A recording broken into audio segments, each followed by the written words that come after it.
É isso mesmo, moçada! Tá começando o nosso podcast, Flau Podcast. Eu sou Rodrigo Xavier e hoje eu trago um convidado muito especial. Seja bem-vindo, Gesiel Santiago. Olá, tudo bem? E aí, galera? Então, como eu falei, nosso convidado ele é muito especial, é um cara muito bacana que eu admiro muito. Conheci ele recentemente aqui no Centro Universitário FAMetro. E a gente vai conhecer um pouco da história dele, que ele... Não sei se você sabe, mas existe uma profissão chamada luthier. Então, eu descobri que este cidadão aqui já fez parte desse grupo seleto de profissionais que trabalha de forma... Assim, você vai descobrir o que é luthier. Mas eu queria agradecer a parceria que nós temos com a Mega Gráfica. A Mega Gráfica trabalha com materiais gráficos, é muito claro isso.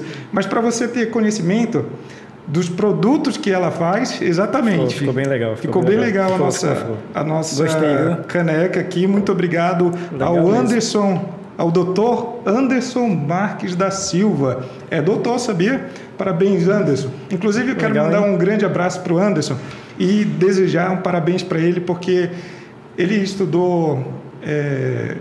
para se formar em advogado, né? Estudou direito e na primeira prova dele da OAB ele passou. Ele passou na prova da OAB.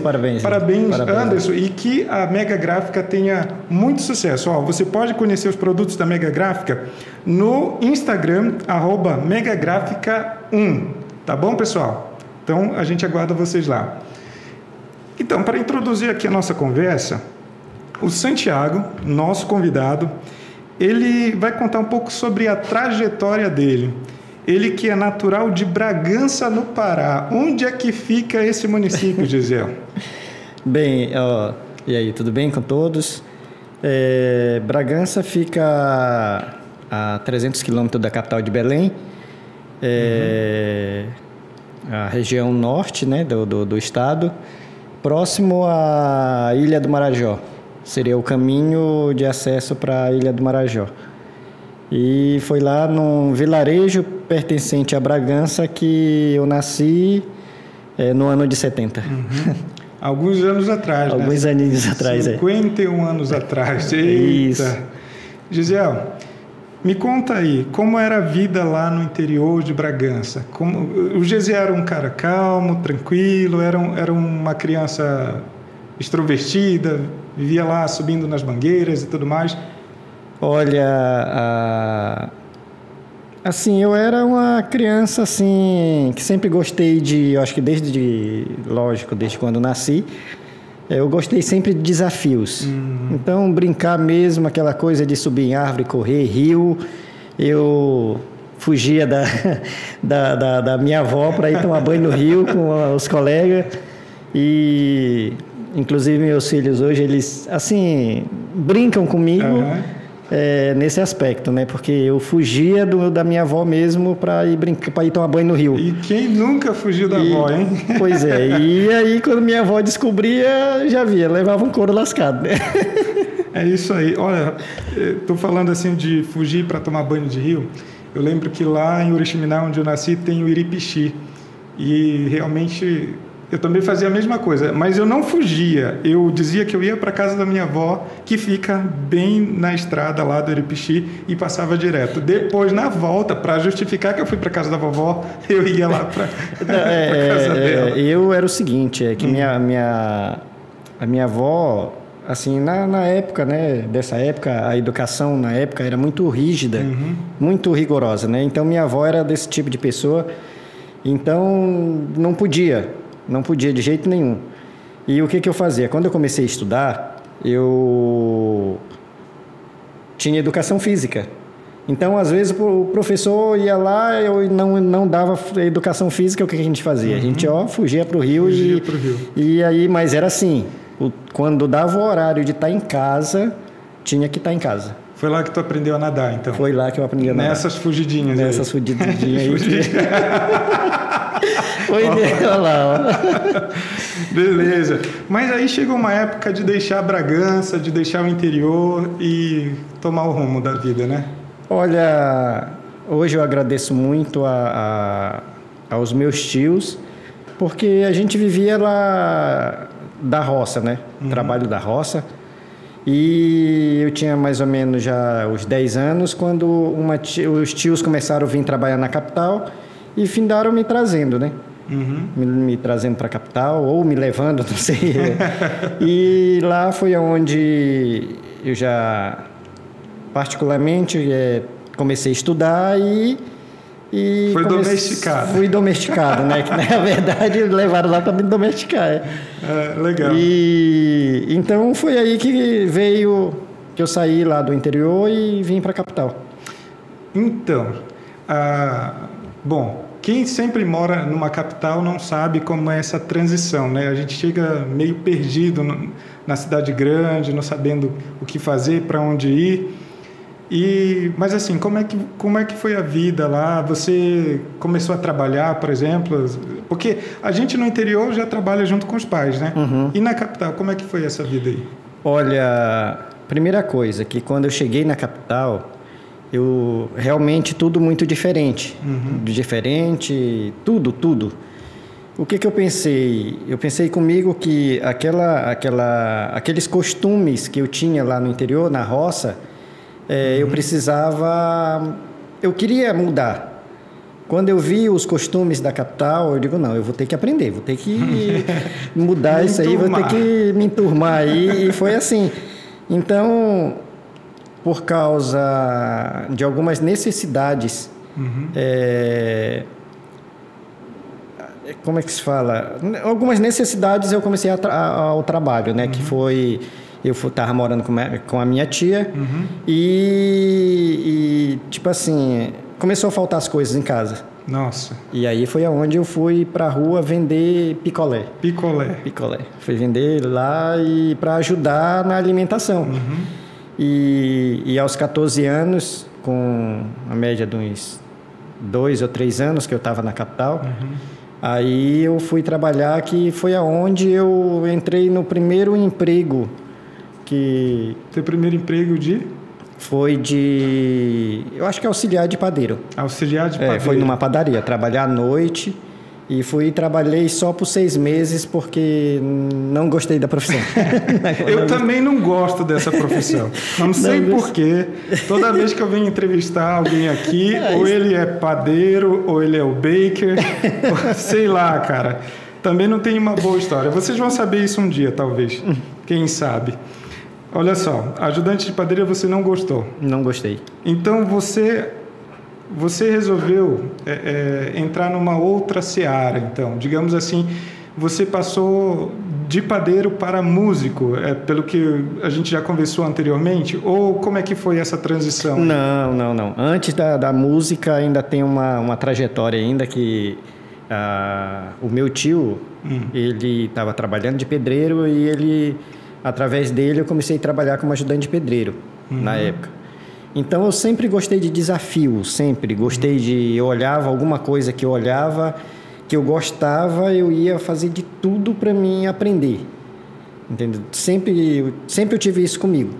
O único trabalho que eu não achei graça foi esse realmente da padaria, né? Eu também não gostei. Então, eu fui trabalhar de ajudante de pedreiro e eu gostei muito da profissão. Ah, é? Gostei muito da profissão.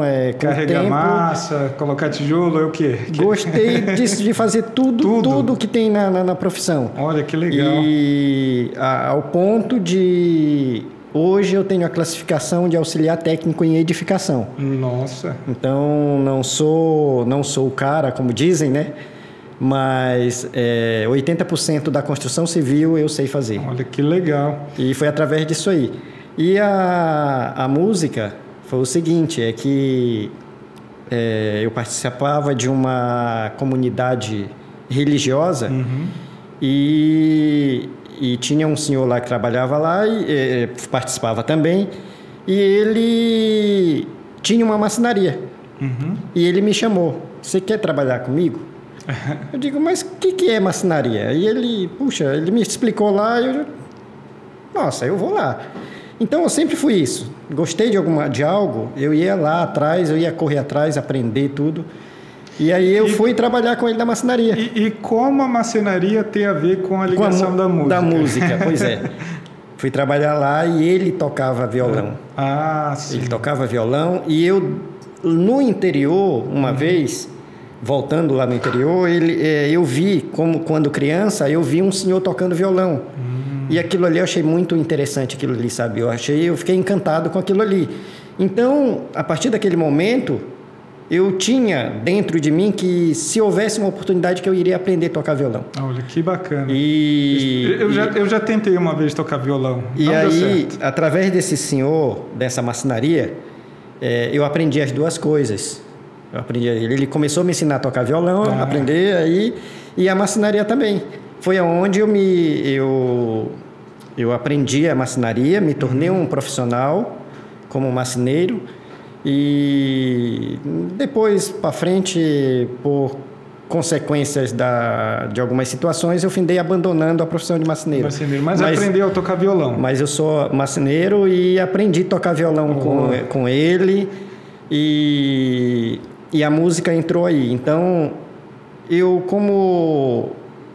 assim, desde meus 14 anos, eu tive que lutar, como se dizem, né, pela sobrevivência.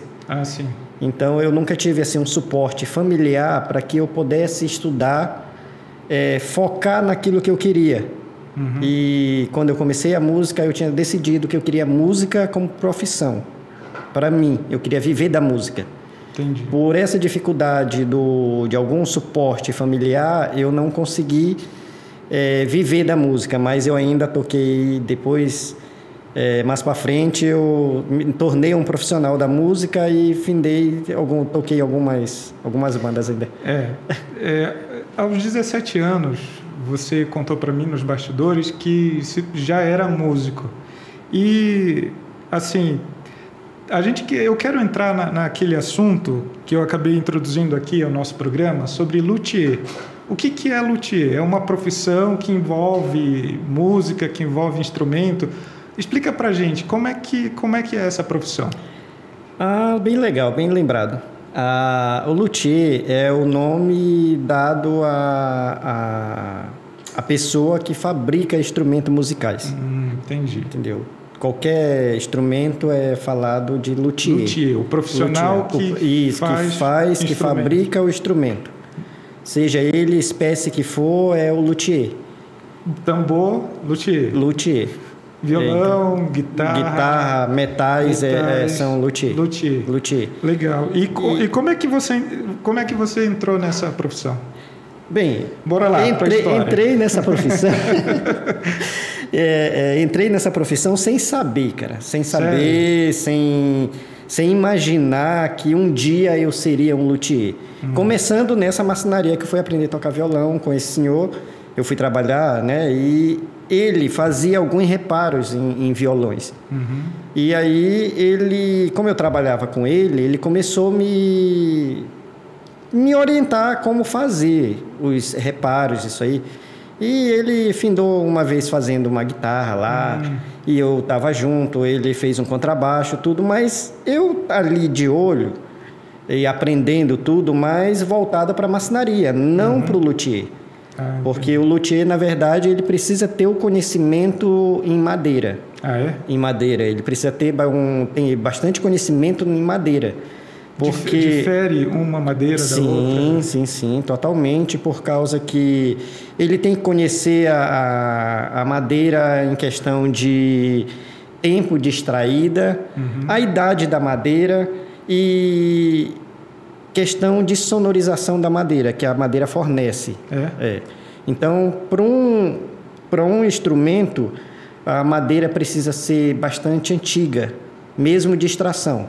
Ela precisa ser bastante antiga mesmo. Quanto mais anos de extração ela tiver, melhor sonorização ela transmite. E isso serve para todos os instrumentos ou tem cada instrumento precisa ter assim uma qualidade de madeira? Por exemplo, o violão, uma madeira mais antiga, uma guitarra, uma madeira, sei lá. Não, assim, em questão de sonorização é para todos os instrumentos. Todos os instrumentos, né? É para todos os instrumentos. Agora, específico o tipo da madeira, que madeira que é, aí sim. Legal. Você se tornou luthier de que forma? Assim, contando a minha trajetória, em 91, essa minha tia que me trouxe do interior para a capital, em Belém, ela tinha vindo, eu acho que foi em 89, ela tinha vindo para São Paulo. E aí, como a gente foi criado junto, tinha um grande carinho um pelo outro, e ela findou me chamando para vir em São Paulo, para São Paulo. E aí eu decidi vir passear em São Paulo. E estava trabalhando como marceneiro, tudo. Continuei trabalhando como marceneiro em São Paulo, e um belo dia, assim,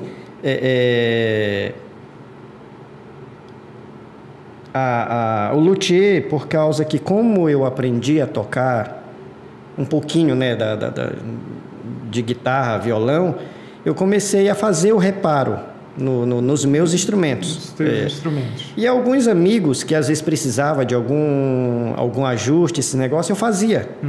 Não era só hobby, eu só fazia, eu não sabia nem o que era, ó, também não sabia o que era nome luthier, nem como que era. Eu pegava e ia lá, ó, me dá aqui, aí eu fazia para ele. Entendi. E eu, depois em São Paulo, eu passei a conhecer bastante músico, pessoas que vivem da música, muitos amigos, fiz muita amizade em São Paulo. E aí, quando eu casei, eu fui morar no interior de São Paulo, assim, uma cidade chamada Suzano, é grudado com a capital, é tudo junto. Cidade metropolitana. Isso, né? E lá eu conheci um guitarrista chamado Mousa, um amigo muito, muito querido, entendeu? Eu tenho uma consideração muito grande por ele. E ele me chamou um dia, eu fui na casa dele, ele me chamou para ir na casa de um amigo dele. E ele falou que era um rapaz novo ali, eu acho que estava com seus 18 anos, não lembro, mas era mais ou menos essa faixa etária. E ele disse, ó, o rapaz está tocando muito, cara, muito legal, vamos lá na casa dele lá e tal. Aí tá. Chegando na casa desse rapaz, não me recordo o nome dele, e era uma pena porque seria muito importante falar o nome dele aqui, mas eu não me recordo o nome dele. E ele lá conversando, ele foi e me falou que ele tinha comprado uma guitarra, e esse Mousa falou que ele tinha comprado a guitarra, tal, pediu para mostrar para mim. Aí fui lá, peguei, ele disse, mas a guitarra tá condenada, porque ele comprou essa guitarra de uma marca muito boa, e o braço, ele veio, como fala, um braço torto, veio empenado o braço. Empenado. E ele já tinha ido em 2 luthiers, e os 2 luthiers tinham condenado a guitarra dele. Falou que para ele usar a guitarra, ele teria que trocar o braço da guitarra. Entendi. Então, os 2 luthiers disseram para ele que pau que nasce torto nunca se endireita. Nunca se endireita, e se você quiser sua guitarra, vai ter que fazer isso, ou então joga fora e compra outra. Eita. Foi desse jeito, assim. Caramba. E aí, eu fiquei com eu fiquei com dó dele, sabe? Porque a guitarra tinha um valor, era um valor expressivo, sabe? E aí eu peguei conversando com ele, a gente ficou lá na casa dele, os 2 tocaram pra caramba e tal. E nessa época eu ainda estava tocando um pouquinho ainda, mas devido ao casamento eu tive que parar de tocar, porque eu toquei em algumas bandas gospels. E aí, por causa do casamento, família, esse negócio, eu tive que dar uma atenção maior para a família, né? E findei parando de tocar. E aí eu fiquei com dó dele, cara. Eu olhei a guitarra, eu disse assim, olha, é o seguinte... eu sei que já condenaram, 2 profissionais já condenou tua guitarra. Eu não sou profissional na área, mas se você quiser, eu posso tentar te ajudar a recuperar tua guitarra. Aí ele falou, não dá, os caras já falaram, os caras que manjam já falaram, não tem jeito, não sei o que e tal. Aí eu disse, puxa vida, é porque perder uma guitarra dessa, cara... Nossa, Tu não lembra a marca da guitarra? A guitarra era uma Jackson. Era uma Jackson. De respeito, né? Era de respeito na época. Inclusive, uma Jackson japonesa. Muito cara na época. Ele comprou. E por isso, eu fiquei com muita dó dele, pelo valor que ele tinha pago na guitarra. E aí eu insisti com ele, ele não tem mais jeito, não dá, os profissionais lá já condenaram, não tem jeito. Eu digo, vamos fazer a última tentativa? Vamos fazer a última tentativa, porque sempre assim, é uma coisa que eu não gosto. Alguém chega perto de mim e dizer isso aqui não tem jeito. Não tem jeito. Eu nunca gostei disso aí. Entendeu? Pode até ser difícil achar a solução, mas que acha. Tem que achar. Legal. Eu sou desse tipo. Tem que achar, tem que correr atrás, alguma solução tem que encontrar. Então, pelo que você começou a nossa conversa aqui, esse já se torna mais um desafio que você aceitou na vida. Sim, foi. Mas primeiro você tinha que convencer ele de te dar a guitarra. Foi.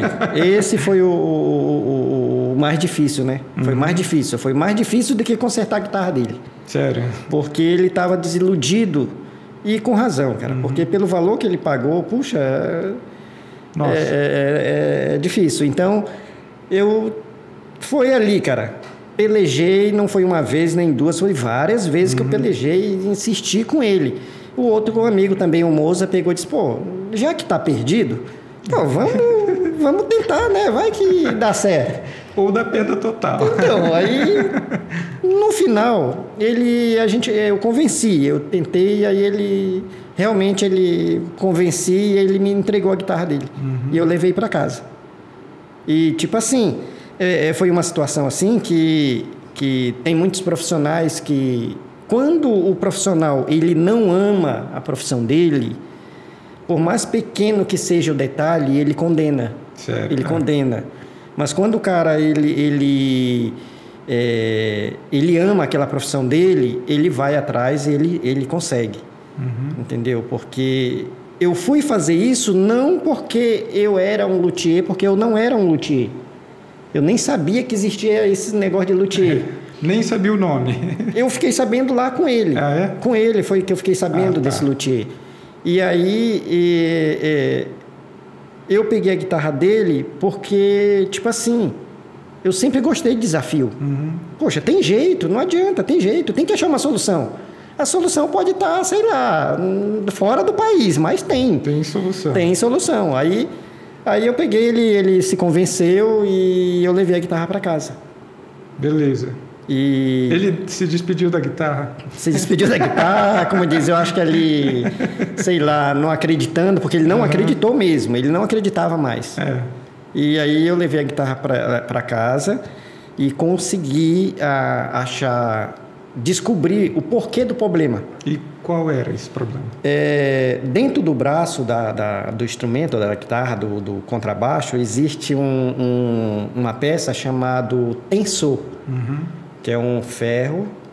Ele tem na verdade, eles são, um ferro, dois ferros assim, comprido, que tem uma rosca, que é ele que sustenta a pressão das cordas. Das cordas? Cabo já. Entendeu? Das cordas. Então,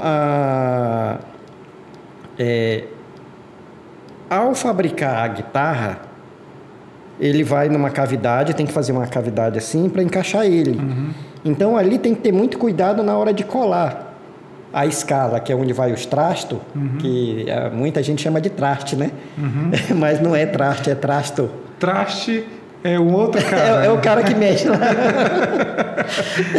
É o cara que mexe sem saber, né? Sem saber. É o traste. Naquela hora tu era o traste, cuidando do trasto. Do trasto. Então, ali onde vai os trastos se chama de escala. Então, quando vai colar a escala no braço, esse tensor ele vai embaixo, bem no centro ali embaixo. Então, tem que tomar muito cuidado para a cola não cair dentro dessa cavidade. E foi o que aconteceu. Então, na hora de introduzir a chave para girar esse tensor, para ajustar o braço, ele estava preso. Ele estava preso. Então, o medo era o seguinte: essa chave ia acontecer duas coisas.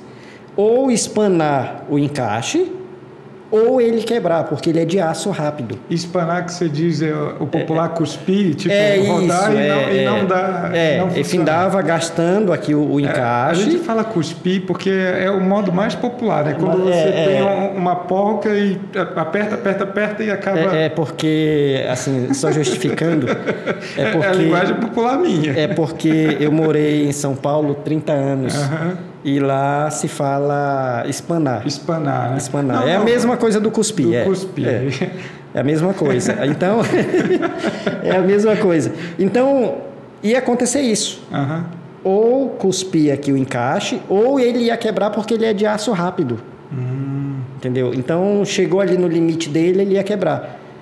E não porque não ia girar. Ia girar, mas devido a ele estar preso, ele ia quebrar. E aí, quando eu fiz isso, que eu girei, que não teve efeito nenhum, eu disse, bom, o que pode acontecer é que esse tensor está preso.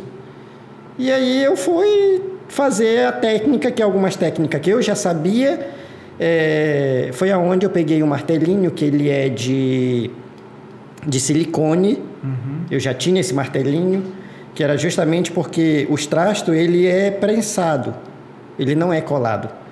E aí tem às vezes um que ele solta, e aí você tem que bater ele de volta. Então, para não amassar a madeira nem o trasto, você usa um martelinho especial. Que é especial, que ele é de silicone. Beleza. Depois desse trato no trasto... Não, aí eu peguei para soltar esse tensor. Eu peguei o martelinho e fui batendo na direção dele, de fora a fora na escala. Entendi. Fui batendo e forçando na chave. Batendo até que ele deu aquele estralozinho.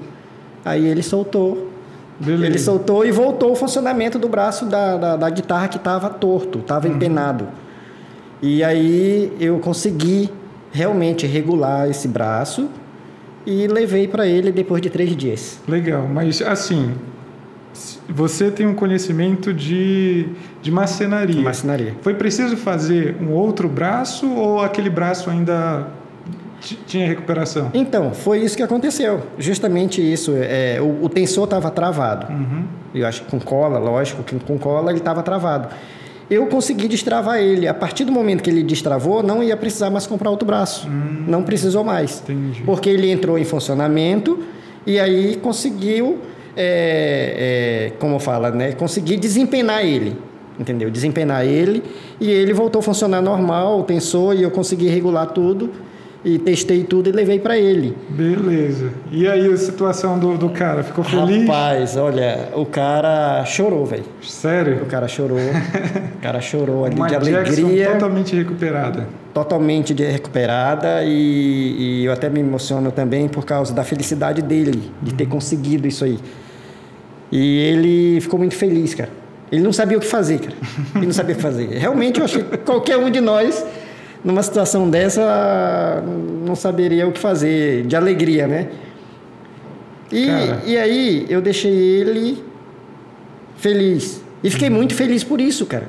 Fiquei muito feliz. E, com certeza. Fiquei muito feliz. Então, saindo dali, hoje eu não sei a trajetória dele a partir dali, porque eu tive o contato com ele pouquinhas vezes depois disso daí. Foi pouquinhas vezes. E aí foi aonde entrou a profissão luthier. Beleza. A gente vai dar uma pausa bem aí, porque eu tenho uma coisa para falar para você. O nosso programa, Flau Podcast, ele vai ao ar toda semana. Eu trago aqui muitos convidados especiais e você pode ser um flauzeiro. Sabe como? Vai aqui no YouTube, aqui embaixo, tem o botão inscrever. Se inscreve no nosso canal. Ativa o sininho, ativa o sininho para receber as nossas notificações. E também nas redes sociais. Nós temos o Instagram, flau.podcast. Também estou no LinkedIn, tá bom? É só procurar lá, Flau Podcast, que você encontra no LinkedIn. O nosso programa ele também vai para as plataformas de streaming, no Spotify, na Deezer, no Google Podcast, no Castbox. É só baixar o aplicativo, tá bom, pessoal? É de graça. Aí você vai, sintoniza no nosso Flau Podcast e ouve todos os nossos episódios anteriores, inclusive esse que nós estamos aqui com o Santiago. Ele que começou a vida dele em Bragança, foi para Belém. De Belém, a tia dele, depois de domesticado em Belém, ele foi para São Paulo e começou a trabalhar lá como músico, mas assim, não era músico profissional, era na banda da igreja. E ele foi convidado, né, aliás, ele conheceu um senhor que ensinou a profissão de marceneiro e também ensinou ele a tocar violão. Isso acho que ainda em Belém, né? Foi em Belém. Em Belém. E aos poucos, esse conhecimento de marcenaria e de instrumento ajudou ele a se tornar um luthier após ele fazer praticamente um milagre, salvar uma guitarra Jackson de um prejuízo muito grande, onde o dono aí ficou muito feliz. Então a gente vai continuar essa história a partir daí. A felicidade do dono da Jackson e o seu novo conhecimento. Então, cara, olha, eu estava em casa pouquinho tempo depois, e em São Paulo tem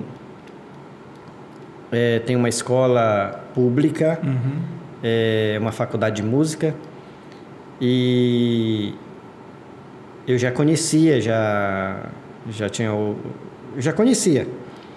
Então ele chegou na minha casa, disse assim que essa faculdade tinha aberto um curso livre de 90 dias sobre conhecimento, como cuidar de um instrumento, do seu instrumento. O curso livre não pagava nada, e o curso tinha a durabilidade de 3 meses. E aí ele foi na minha casa. Eu vou te escrever, eu preciso do teu RG. O teu amigo ou o guitarrista? Esse rapaz da guitarra, o dono da guitarra, entendeu? Ele foi lá em casa e ele pediu que ele queria meu documento para ele fazer a inscrição lá. Aí eu falei para ele, eu digo, não, cara, que isso? Não, deixa isso para lá. Não, você vai fazer, cara, você vai fazer. Aí ele insistiu. Já foi o inverso, né? Ele disse, não, você vai fazer, poxa, você merece, não sei o que e tal. Aí ele pegou e eu digo, não, cara, deixa isso para lá, eu só faço isso aí por hobby. Então, em São Paulo, na época, tem a Rua Santa Efigênia, muito conhecida, eu acho que até fora de São Paulo. Sim. Ela, na época, a maioria de venda de instrumento ficava nessa Rua Santa Efigênia. Aí ele falou para mim, ele disse, olha, na Santa Efigênia, puxa, precisa de luthier, cara. Poxa, você faz o curso com ele, dá para você trabalhar lá, cara, não sei o quê. E eu, não quero, não sei o quê, não sei o quê. Ele disse, não. Então, devido, para mim não... Tipo assim, não deixar ele triste, eu findei. Ele disse, poxa vida, cara, você me ajudou, cara, você não sei o que, você fez isso, você arrumou minha guitarra, eu tinha que comprar outra, não sei o que. Aí eu digo, não, tudo bem, tá aqui. E ele foi e fez a minha inscrição. Foi lá, fez a inscrição, voltou em casa, disse, tá aqui o papel, tudo. O dia da entrevista vai ser tal dia, tal horário, tal lugar. Você vai, cara. Você vai. Aí eu digo, tá bom, eu vou, cara, eu vou. Aí ele começou falando baixo. Você vai. Não, ele só faltou fazer isso, cara. Sério. Então, tipo assim, para retribuir... ele fez isso para retribuir o que eu tinha feito para ele. Eu imagino. Né? Foi um ato, assim, muito legal, cara. Muito legal da parte dele. E aí eu fui.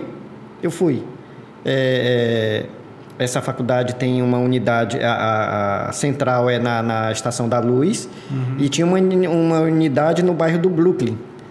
E era lá que ia ter a entrevista, porque lá trabalhava um luthier considerado o melhor do Brasil. Era o senhor Ladessa. Ladessa. Considerado muito respeitado, sabe? Muito bom. Muito bom mesmo. E aí eu fui no dia lá. A entrevista ia começar às 18 horas. Eu cheguei lá às 16. Já tinha uma fila ali, mais ou menos umas 150 pessoas. Nossa. Devido à importância... Da importância... Do entrevistador, do momento ali. Isso, do curso, e todo mundo, devido ser grátis. E então já tinha isso aí na fila. Eu fiquei lá e depois... Eram quantas vagas? Eu fiquei sabendo, era só para 30 vagas. 30 vagas. 30 vagas. Quando eu cheguei lá, já tinha uma fila mais ou menos de 150 pessoas. Nossa. Depois eu fiquei sabendo que foram entrevistados 250 pessoas. Caramba. E graças a Deus, ele me escolheu. Eu fui um dos 30 escolhido. E então foi aí que começou. Foi através dessa guitarra que começou a vida de luthier. Eu fui fazer o curso com ele. E muito bom mesmo, foi muito legal lá. Eu até me considerava assim o mais fraquinho dos alunos que estavam lá, assim, porque tinha cara que já trabalhava há muito tempo, tinha cara que tinha marcenaria e fazia todos os reparos de instrumento, tinha cara que trabalhava até em rádio, em TV, sabe? E eu me jogou lá, me jogaram lá dentro. Entendeu? Então, a gente foi eu comecei a fazer o curso, e o que veio aí? Veio um casamento, um casamento dizendo assim, entre eu e o senhor Ladessa. Ladessa. Porque ele tinha um conhecimento muito amplo de madeira, mas ele era paulista. Ele nasceu em São Paulo, foi criado em São Paulo. São Paulo não é terra de madeira. De madeira. E eu aprendi a trabalhar com madeira, a conhecer madeira em Belém do Pará. Entendeu? Trabalhar com madeira maciça, fazer móveis com madeira maciça, né? Então, ali, o meu conhecimento em questão de madeira era mais profundo do que o dele. Entendi. Era mais profundo. E ele era um cara, assim, muito bom mesmo em eletrônica. Eu não sabia nada de eletrônica, entendeu? Nada, não sabia, nada de eletrônica. E o que eu fazia era tudo por curiosidade ali, e eu nem tinha certeza do que eu fazia. Não tinha nada. E aí houve esse casamento por causa desse conhecimento dele em eletrônica. E o meu conhecimento que era mais profundo do que o dele em madeira. Em madeira.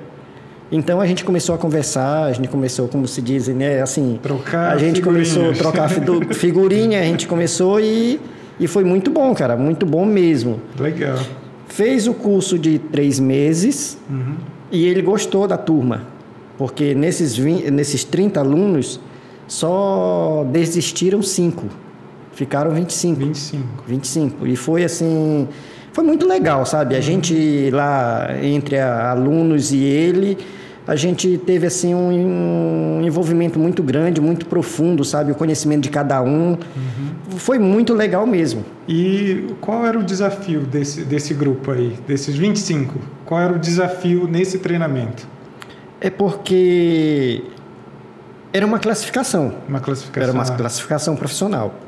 Era uma classificação porque devido assim, muitos deles que já trabalhavam em conserto de instrumento, não tinha formação nenhuma. Então, a partir do momento de ser formado ali naquele curso com ele, era tudo que o cara precisava. É por isso que tinha 250 na fila. Nossa. Entendeu? Que precisava, porque ele era o melhor do Brasil. Entendeu? Legal. Seu Thiago, só uma coisa, eu estava pensando aqui, né? Eu sempre gostei desse tipo de coisa, desse tipo de desafio. Sempre que tem uma coisa nova, eu quero me inscrever, eu quero participar e tudo mais. Mas geralmente eu estou entre esses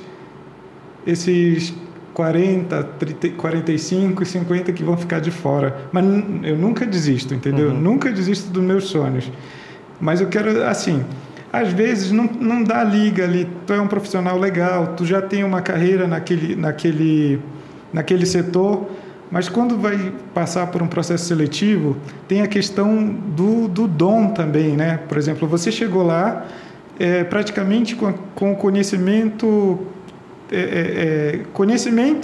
prático, que adquiriu em Belém, naquela marcenaria, fazendo ali móveis e fazendo manutenção de instrumentos com aquele senhor que te convidou lá, que te ensinou a tocar violão. Quando você se aproxima de um profissional que já tem uma bagagem profissional mesmo, ele é maceteado naquilo que ele faz, fica mais fácil para ele passar o conhecimento para ti, porque tu já tem uma base do que ele quer. Isso. Então, o que ele fez ali, eu imagino, quando tu falou em casamento, foi juntar o conhecimento que ele tinha e fazer com que da tua base tu crescesse em conhecimento de instrumento. Ou seja, foi isso mesmo. A parte da eletrônica, juntar o conhecimento ali que você não tinha ainda, mas aproveitando toda aquela bagagem que você já trouxe. Foi isso mesmo, cara. Foi isso mesmo. Tipo assim, você chegar assim, se deparar de frente de um cara assim, a gente finda tremer na base, né? Imagino. Por causa desse conhecimento que ele tem. Mas aí, é uma coisa que sempre eu procurei em todas as áreas profissional que eu me dediquei, eu sempre procurei fazer o melhor. Sempre procurei fazer o melhor em tudo. Uhum. Independente, cara. Independente se é fácil, se é difícil, se é complicado ou não, eu sempre procurei fazer o melhor. Então, quando eu me deparei diante dele ali, eu estava seguro na minha base. Uhum. Eu estava seguro, cara. Eu estava seguro. Entendeu? Tipo assim... eu tava conversando com um cara que era o cara, né? Como dizem em São Paulo, é o cara. É o cara. Então, mas eu tava seguro na minha base, no que eu tinha aprendido, porque o que eu aprendi, eu me dediquei. E fazer o melhor. Agora eu queria que tu me dissesse rapidinho, com base no treinamento que vocês tiveram, o que um luthier precisa saber para ser o cara nessa profissão? Qual eram os níveis aí do curso?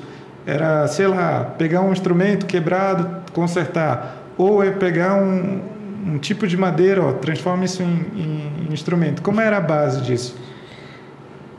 Primeiro, cara, o luthier, ele precisa amar essa profissão. Amar mesmo, ali fazer de coração mesmo. Tudo bem, eu sei que a pessoa, quando se torna um profissional, ele precisa do dinheiro, né, do fruto daquilo ali. Mas ele precisa amar mesmo. E agora, o que ele precisa é ter o conhecimento em madeira. Ele tem que se aprofundar, cara. Tem que se aprofundar, tem que correr atrás de conhecimento de madeira, de onde a madeira veio, aonde ela foi cultivada, quanto tempo tem de extração, porque, assim, quanto mais tempo vai passando ela extraída, mais ela vai secando a madeira. Então, ela, quando ela não está 100% seca, o som dela é assim meio abafado. É abafado. Entendi. E quando ela está bem sequinha mesmo, bem seca, o som dela é um som assim bem estridente mesmo, sabe? É um som que ele ressoa assim com bastante tempo, ele demora mais. Então a pessoa tem que ter esse conhecimento, tem que correr atrás, ir lá e ver, pegar uma madeira, bater nela e tentar gravar aquele som dela ali, memorizar tudo aquele som e buscar esse conhecimento, de onde ela veio, quanto tempo ela tem de extraída. Conversar com a madeira. E pegar a identidade, se é legal ou ilegal. Caramba. E com carinho, cara. É carinho. Tem que gostar. É por isso que diz, tem que amar mesmo, porque ali você pega aquele pedaço de madeira que ninguém dá valor nenhum. Mas ao momento que você descobre aquela importância, entendeu? Aquele conhecimento, se aprofunda ali. Quando você pega naquele pedacinho de madeira que ninguém dá importância, aquilo ali tem valor inestimável, cara. Beleza. Aquilo vai se tornar um instrumento fantástico. Vai se tornar um instrumento fantástico. Legal. Agora, eu vi uma reportagem que, devido àquela tragédia que teve no incêndio no museu lá do Rio de Janeiro, tem um militar que ele já trabalhava com isso, com reparo de instrumento, fabricando, e ele foi nesse museu e ele colheu as madeiras desse museu, as madeiras queimadas lá, que o pessoal ia jogar no lixo. O pessoal ia descartar essa madeira. E ele fez uns violões lá, cara, que eu vi na reportagem dele, olha, coisa fantástica, fantástica mesmo. Então é o seguinte, a pessoa precisa se aprofundar nesse conhecimento aí. E lá com ele, o desejo de cada um era essa classificação, porque a maioria já fazia esse tipo de trabalho, precisava de alguns ajustes, sabe? Precisava melhorar talvez a fórmula como ele estava executando aquele serviço. Então eles foram ali para isso, mas o intuito, eu acho que de cada um ali era essa classificação por ele. E então terminou, porque o curso era para como cuidar de um instrumento. Era como cuidar, ter os cuidados e como tratar dele, resolver aqueles problemas básicos. E foi esse o curso. Então, só que quando a gente estava ali no decorrer do curso, ele tipo assim, ele gostou tanto da turma que ele começou a se aprofundar mais naquilo ali, entendeu? Se aprofundar mais naquilo ali tudo, porque todo mundo ali, cara, tava entregue. Dedicado, né? Tava dedicado ali 100%, cara. Todo mundo que tava ali, e apesar da seleção que ele fez, lógico que ele escolheu os melhores, com certeza. Opa. E você era um. E eu tava ali no meio. E aí ele se aprofundou mais, sabe? Ali naquele conhecimento de madeira, de tudo, começou. Então, eu sempre fui um observador. Nas partes, no setor profissional que eu me classifiquei, eu comecei observando. Você está fazendo ali, por exemplo, um segredo de um bom profissional do luthier. Ele tem a fórmula dele tratar daquele problema ali, eu tenho a minha. Então, o que ele deve fazer? Se tem um outro cara que faz também, ele deve observar. Porque às vezes a fórmula do outro é melhor, é mais fácil do que a dele. Entendeu? O conhecimento é o mesmo. A parte final é a mesma, o resultado final é o mesmo. Mas, às vezes, o cara tem uma facilidade melhor do que a minha. Então, eu sempre observei isso aí. O luthier, então, é quase um serviço artesanal? É artesanal. É artesanal. É artesanal, é totalmente 100% artesanal. Artesanal. Ele tem, sim... tem as máquinas que, lógico, que precisa cortar madeira, mas o trabalhar na madeira é artesanal, cara. É artesanal. É artesanal, tudo artesanal. Então, finalizando ali aqueles 90 dias, ele pegou e sugeriu para a turma que ele queria continuar com a turma.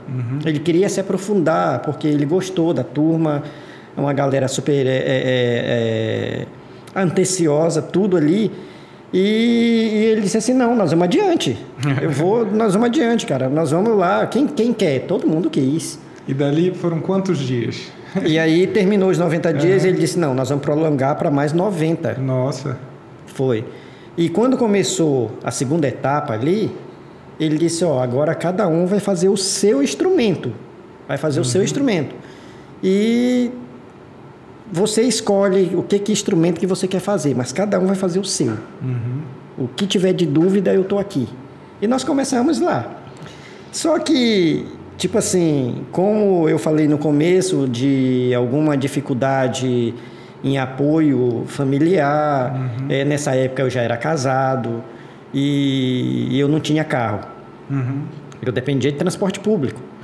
E aí a maioria do pessoal lá tinha carro, que ia para lá. Então o pessoal levava as madeiras de casa, que começou a fazer o instrumento, levava para a aula e trazia. E eu não, dependia de transporte público, ficava ruim para mim carregar aqueles pedaços de madeira dentro do coisa. E assim eu comecei a fazer na marcenaria o que eu precisava de ferramenta, assim, de máquina, de marcenaria. Eu ia na marcenaria de um amigo, que eu tinha trabalhado para ele, que era perto de casa, no mesmo bairro. E a parte técnica ali, eu fazia em casa. Porque ferramenta eu tinha em casa. As ferramentas de mão, eu tinha tudo em casa. Eu só não tinha as máquinas, né? Máquina para cortar esse negócio. E que tipo de ferramentas é preciso para fazer um instrumento, um violão, por exemplo? Precisa de muitos, cara. Muitos. É uma infinidade de instrumentos, de ferramentas. Muitos. Tem que ir fazer a lista aqui, é grande a lista. Então, aí, eu comecei a fazer em casa. Eu comecei lá, eu pegava tudo da aula eu tipo assim, eu tinha pegado uma pequena base com esse senhor lá na marcenaria. Mas os detalhes eu não sabia. Eu conhecia madeira, eu conhecia tudo de madeira assim, mas eu não sabia como fazer. E com ele eu aprendi lá. E eu fui fazendo em casa. Inclusive, a parte melhor que tem aí foi da bronca que ele me deu. Poxa. Ele me deu. Ele chegou e o pessoal levava os instrumentos para lá para fazer lá também na hora da aula. Porque alguns detalhes precisava da orientação dele. E eu não estava levando o meu. Poxa, o que Nesse aconteceu? dia ele pegou, velho, ele disse, mas e você? Cadê o teu instrumento? O que você está fazendo? Eu disse, eu estou fazendo contrabaixo. Ele disse, cadê teu instrumento? Eu disse, está em casa. Puxa, velho. Aí ele pegou, rapaz, ele disse, vem cá, mas a tua aula está sendo aqui ou na tua casa? Eita. O teu professor está aqui? Não, ele falou um monte, cara, falou um monte. Aí eu fiquei triste pra caramba ali, né? Fiquei na frente de todo mundo. Ele disse, olha, na próxima aula eu quero o teu instrumento aqui, porque a aula é aqui. Eu disse, não, tudo bem. Só que aí já estava na parte final. E aquela semana para a próxima aula era a parte da lixa, que eu já ia lixar o instrumento, já estava tudo, já estava prontinho, só faltava lixar. E aí aquela semana, velho, eu caí para cima, cara, em casa. Nossa. E fui lixar, e lixei e aprontei tudo. Aprontei tudo, porque todas as técnicas eu peguei com ele lá, durante o curso. Eu peguei com ele e estava aplicando em casa. Mas realmente ele tinha razão, porque de repente alguma fórmula que eu tivesse fazendo fora do normal, ele estava ali para orientar, para me corrigir.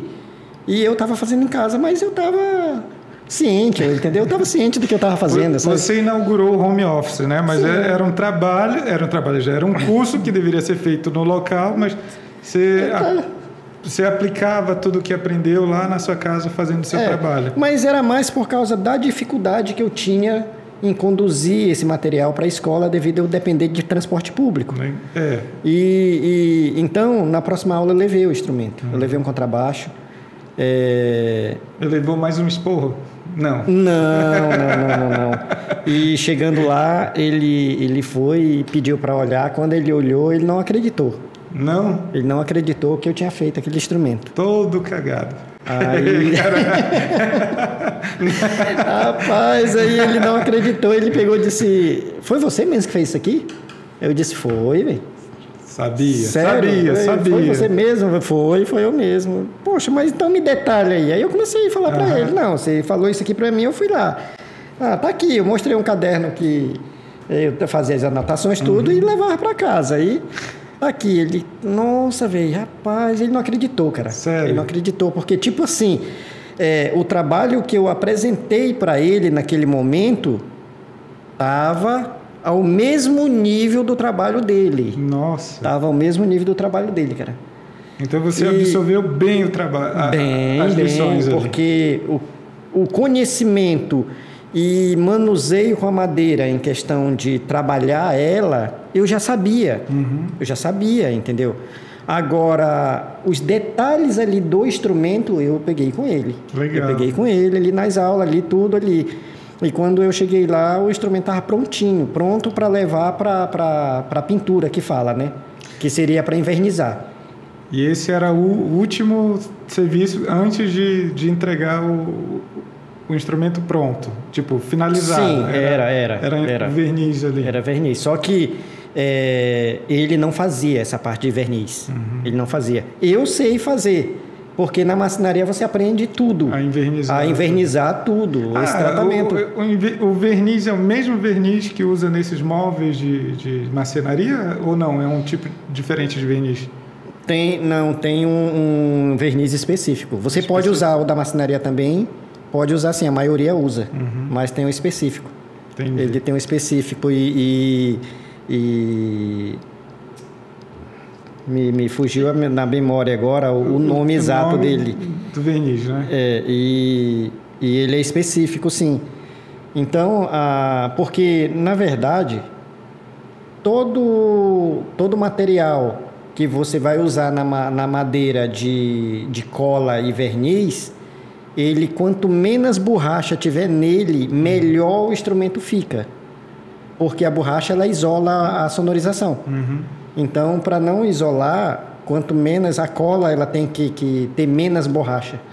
Entendeu? Não é qualquer cola que você vai pegar aí. Você pode fazer sim, mas você vai perder aí uma porcentagem da sonorização da madeira. Legal. E o verniz também é a mesma coisa. Você pode pegar esse verniz mais fraquinho que tiver, entendeu? Mais, sei lá, como se diz, mais barato, não sei. E fazer, ficar bonito, tudo. O instrumento funciona, mas você vai perder um pouquinho da sonorização dele, uma porcentagem você vai perder. Entendi. E estamos chegando já nos finalmente desse grande aprendizado de luthier. Sim, então, vamos finalizar agora a parte. E o que aconteceu com ele foi o seguinte, que todo mundo finalizou o seu instrumento, entendeu? Todo mundo fez o que desejava, o que gostava. E ele, nesse mesmo dia, eu não terminei o curso a partir desse dia, com ele. Ele não deixou eu terminar o curso. Ele não me deixou. Aí você diz assim, te pôs para fora. Ele não, se arrependeu e... esse aqui não. Esse aqui não. Todos os outros... Então foi mais ou menos assim. Todos terminaram a segunda etapa com ele, menos eu. Entendi. Porque ele fez isso mesmo. Ele disse, você fica aqui. Aí ele chegou para mim e disse assim, no final da aula, não vai embora que eu preciso falar com você. Espera. Aí o coração já dispara, né? Aí, o que ele vai dizer? O que foi, cara? Aí eu fiquei naquela, né? O que eu fiz, por quê e tal. Aí tudo bem. Puxa, todo mundo foi embora e eu fiquei lá e ele disse, tá bom, vem cá, senta aí, vamos conversar. E foi aonde ele me chamou para trabalhar para ele. Nossa. Entendeu? Foi aí que ele me chamou para trabalhar para ele. Para trabalhar com o melhor do Brasil. Com o melhor do Brasil. Por causa que, tipo assim, para achar um cara para trabalhar para ele, teria que, como se dizem em São Paulo, teria que ser o cara. E ele me chamou para trabalhar para ele, e a partir desse momento ele me colocou no setor de luthier. Porque ele me colocou lá, ele me colocou no mercado, ele me lançou no mercado. Até um tempo, porque isso já está com 10 anos atrás, já está com 13 anos atrás isso aí. E eu não trabalho, né, como luthier, porque é o seguinte, antes de a gente finalizar, é porque a profissão luthier, o material para o luthier, ele é semelhante você carro antigo, entendeu? As peças são difíceis de achar, muito caro. Então, a madeira para fazer o instrumento é difícil de achar e é muito caro, velho. É muito caro mesmo. Nessa então, profissão. Depois que eu saí dele, eu tentei colocar uma fábrica de instrumento para mim, mas faltou a grana. Faltou a grana. Então, há 13 anos atrás, para mim trabalhar nisso aí, eu precisaria para começar, eu precisaria de 50 mil reais, sem eu depender desse dinheiro nem um centavo. E eu não tinha esse dinheiro. Era um investimento muito alto. Muito alto, porque é muito caro, cara. É muito caro. Interessante. Tipo assim, eu comprei uma escala de jacarandá, de jacarandá, que é feito a escala de jacarandá, do jacarandá preto, que eles falam jacarandá da Bahia. Então, ela é uma peça de 7 centímetros de largura, ela vem bruta com 1 centímetro de espessura e pelo comprimento que dá 1,25 m. Isso há 5 anos atrás, quando eu comprei essa peça, eu paguei R$150. Por uma peça não muito grande. Ela tem 1,25 m de comprimento. Ela tem 1 centímetro só de espessura bruta. Você vai trabalhar nela. E ela tem 7 centímetros de largura. Seria uma ripa. Uma ripa, conhecido como uma ripa. Então é muito caro. Entendeu? E se você for comprar do ébano, que é o melhor para fazer a escala, o ébano é um dos melhores madeira de sonorização para a escala, aonde vai os trastos. Então o ébano ele vai ali tipo 2 vezes mais esse valor. Legal. Então, Santiago, ou luthier, formado lá em São Paulo, pelo melhor do Brasil. Senhor Ladessa. Senhor Ladessa. O senhor Ladessa que já é... Ele já não está mais entre a gente por causa que já faleceu. Ele já faleceu. Mas, senhor Ladessa, o senhor realmente transformou esse homem aqui num grande profissional. Os familiares do senhor Ladessa um dia vão assistir esse Flow Podcast. Nós sentimos muito orgulho de entrevistar o Gesiel Santiago.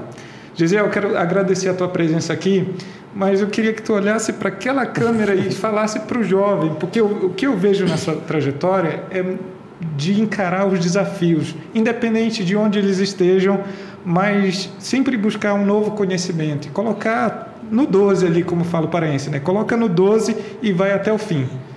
Isso aí, olha, a nossa vida, ela realmente ela precisa de desafio, cara.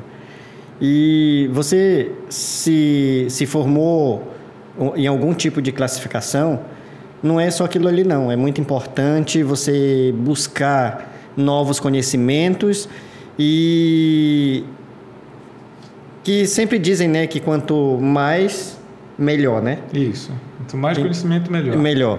Então, é o seguinte, busca, se aprofunda, é difícil, mas não é impossível. Em algum lugar você vai achar a solução. Então é muito bom você buscar esse desafio aí. Chegou alguma coisa na sua frente, vai se aprofunda, cara. Entendeu? Faltou uma ferramenta, vai atrás.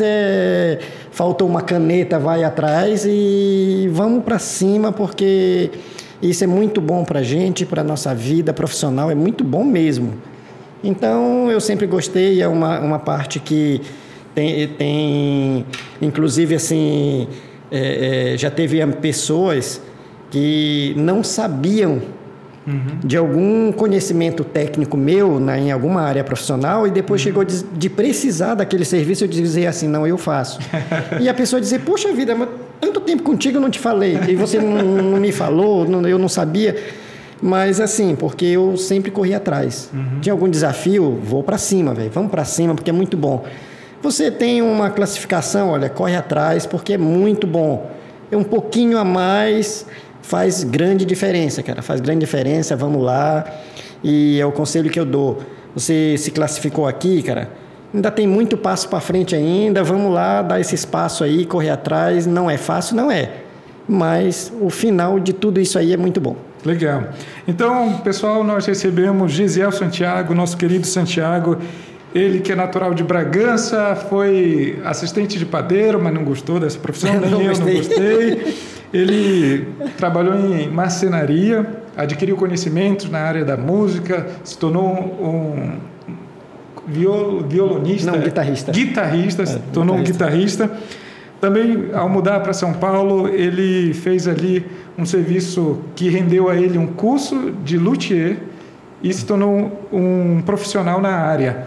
Hoje, ele faz parte do Grupo Fametro, ele trabalha como oficial de manutenção aqui na Fametro e está trabalhando já há 4 anos. Começou lá em São Paulo, Comecei em São Paulo. Né, no CPJU, e hoje está há pouco mais de um mês aqui na capital, né? Isso, são 35 dias que eu estou aqui na capital e agradeço muito aos Manauara, né, por ter me recebido e realmente muito bom. E foi mais um desafio, realmente foi mais um desafio, porque eu de São Paulo, né? Saí de São Paulo para vir para cá é uma mudança radical e até mesmo por causa de família, filhos, ter que largar tudo lá e vir. Mas eu vim tipo assim, porque era um desafio. Eu vim porque era um desafio. Legal. E aí estou aqui, estou gostando e vamos que vamos, né? Legal. Então, olha só, pessoal, quero me despedir de você, mandar um abraço lá para o Anderson Silva, o nosso doutor Anderson Silva, da Gráfica, Mega Gráfica, no Instagram, @megagráfica1. Você conhece todo o material gráfico que eles têm lá, impressos, canecas e tudo mais. E eu quero mandar um abraço também para o Lucas Pimentel, nosso engenheiro aí, o Lucas Pimentel. Eu vou deixar o Instagram dele aqui no vídeo e você entra em contato com ele. Ele tem algumas coisas muito legais sobre lançamentos de moradias. Você que quer comprar sua moradia, fala com o Lucas Pimentel, tá? Ele é um engenheiro credenciado e tenho certeza que tem algum apartamento aí para você que cabe aí no seu bolso. E nos serviços técnicos de hoje está o nosso querido Rui Souto, nosso estagiário. Esse programa tem o apoio institucional do Centro Universitário FAMetro, da Coordenação de Pesquisa e Extensão, com a professora Suelânia Figueiredo, e a coordenação de jornalismo da professora Leila Ronise. A apresentação de Rodrigo Xavier. Mas só um detalhe aqui. Eu gostaria de fazer um agradecimento. Pode fazer. A FAMetro. Trabalhando com eles em São Paulo, me houve esse convite, né? Uhum. Esse convite para continuar trabalhando com eles, e eu agradeço muito por esse convite, por estar aqui hoje. Eu sou muito grato ao Grupo FAMetro. Beleza. Então, para carimbar esses agradecimentos, voltaremos no próximo programa. Tchau, tchau, pessoal. Tchau, tchau.